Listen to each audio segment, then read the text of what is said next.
Thanks for joining me today for a review of the Merrell Moab 2. It's an on-location review. The sound quality might not be absolutely up to scratch, so please keep watching until the end, where I've actually got some more in-depth information about another hike that I did. But let's go ahead with the on-location review from the Swiss Alps.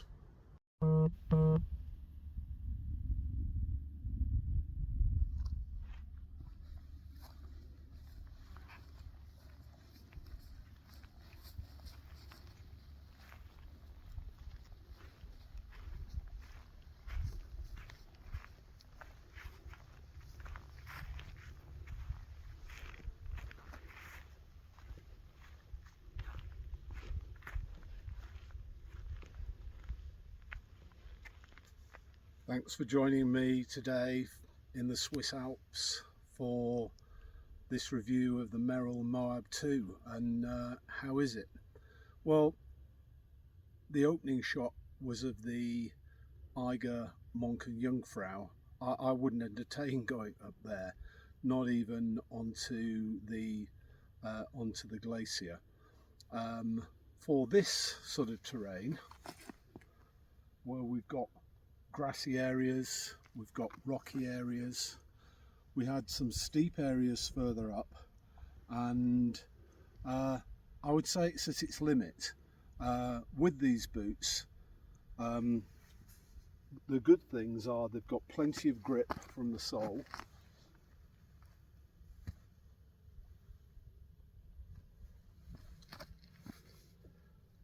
There's good ankle support as long as you tighten the laces. They've got to be cinched in very well. It's tempting to cinch in here, but it becomes a little too tight. Why would you want to do that? These boots, I would say, I think Merrell described them as a double E. I'd say double E, triple E American sizing. They're very spacious.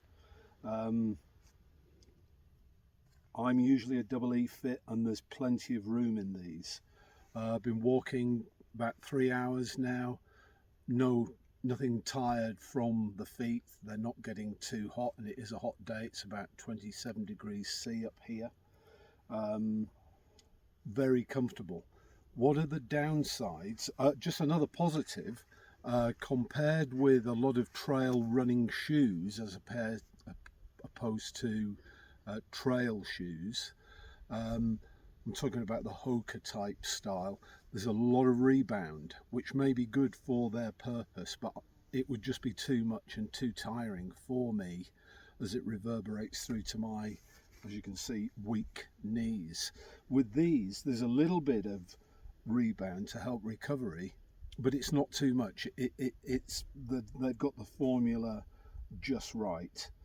On the downside, it's not got major ankle support, but it's reasonable. As I say, you've got to get those laces right.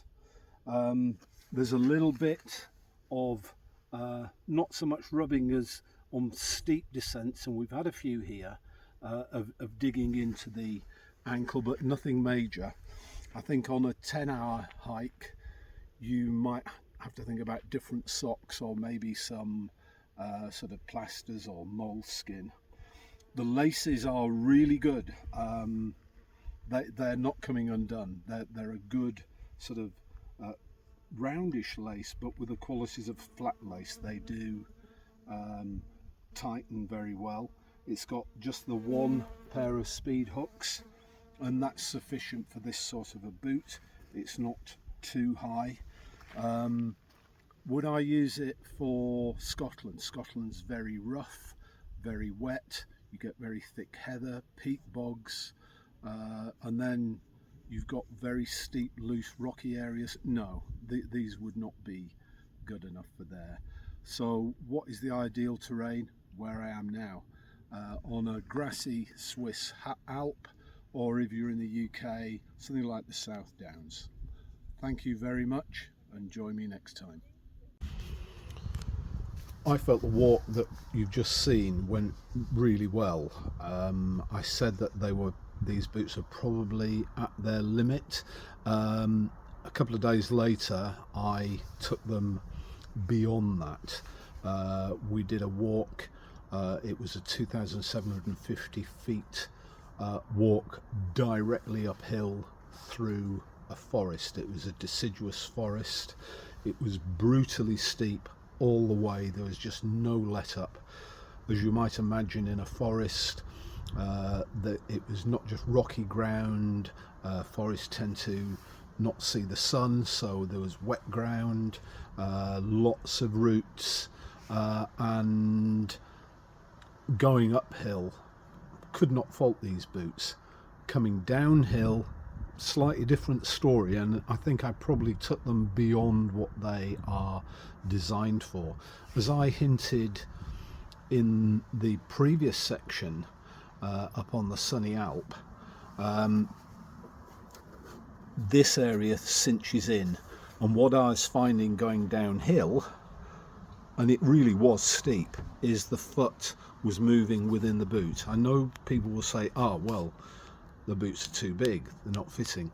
I don't think that is the case. Yes, these are generous boots, they are wide boots. Remember, these are probably American sizing 2E, maybe triple E, but they're also high volume.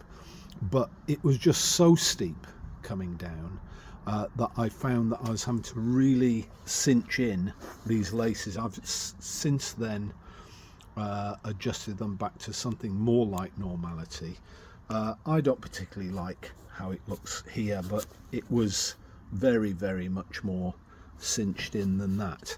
Having said that, got down nice and safely, which wasn't the situation that my wife found. She'd gone for, it wasn't Hoka. I'll probably do a review on her shoes, but she had shoes. She doesn't have the same ankle problems, or rather knee problems, where we have movement articulating from the ankle to the knee. The steep walk that I was telling you about in these, we'd not planned to do the walk, and I didn't have knee support. As I was saying, I do like how these are, they've just got the right formulation. They're not too bouncy, whereas things like this I find very bouncy. These insoles are very, very flimsy, but they're okay for what they're designed for. These aren't the best, but they work in these boots. In summary, I would say the good things about it, they look the part. I prefer them to be a little bit darker. On sort of wet ground underfoot, no problems with water ingress. I've not crossed any rivers in them. I've not had them in prolonged dampness, but I would hope the Gore-Tex works. Recovery afterwards, on steep ground, that's very, very important. I've had no problems with recovery after what was a tough walk. It wasn't the longest walk, but it was quite tough. It was a longer walk that we'd done earlier in the week, and once again, no problems from that. The grip is phenomenal. It was really tested out coming down the mountain. You can see it wasn't super muddy, but there was some mud there. This is coming down through the forest, and the grip was tremendous. I can't fault it. We did some other walks in very wet conditions on steep ground. Didn't put a foot wrong with these, so I'm really pleased. What am I worried about for the future? I think mainly, are we going to have problems where it's coming apart? There's a slight gap there already. This is what I'm concerned about. So I think in the long term, I'm slightly worried about durability. But for the moment, really very good. Many thanks for watching. I'll see if I can fish out my wife's shoes and do a review on them, because she's been very pleased with them, or had been, until she had a bit of an accident on that same walk. I'll see you next time.